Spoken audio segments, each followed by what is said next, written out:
संसद में चुनाव सुधार पर चर्चा के दौरान केंद्रीय मंत्री जेपी नड्डा ने कांग्रेस पर जमकर हमला बोला। उन्होंने कांग्रेस की वोट चोरी रैली और चुनाव आयोग पर उठाए गए सवालों को दोहरी नीति का उदाहरण बताया।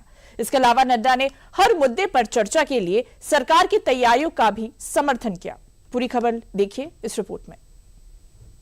इंडियन नेशनल कांग्रेस रैली कर रही है और उस रैली के शब्दावली वोट चोरी, वोट चोर, वोट चोर। सुभाष चंद्र बोस, जवाहरलाल नेहरू, पुरुषोत्तम दास टंडन, गोविंद वल्लभ पंत, सरदार पटेल, ऐसे लोगों ने, आप उनके रेजोल्यूशंस को पढ़िए और आज की कांग्रेस पार्टी के उस स्लोगन को पढ़िए तो समझ में आ जाता है कि कितना पानी गंगा जमुना से बह चुका है।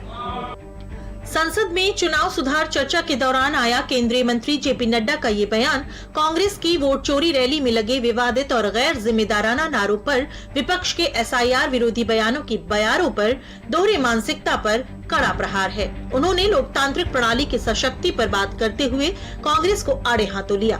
साथ ही विपक्ष की ओर से एसआईआर और चुनाव आयोग पर उठाए गए तमाम सवालों पर कांग्रेस पर दोहरी नीति का आरोप लगाया कि दशकों तक इलेक्शन कमीशन के फंक्शनिंग पर और इलेक्शन कमीशन के काम को देखने की जिम्मेवारी एक पार्टी की थी और वो पार्टी लंबे समय तक राज में रही।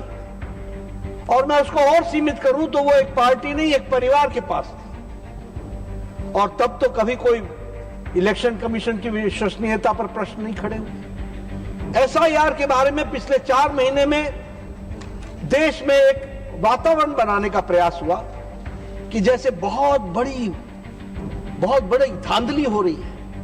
इस दौरान उन्होंने साफ तौर पर कहा कि सरकार एसआईआर को लेकर चुनाव आयोग की जवाबदेही तक हर मुद्दे पर, हर विषय पर चर्चा के लिए पूरी तरह से तैयार है।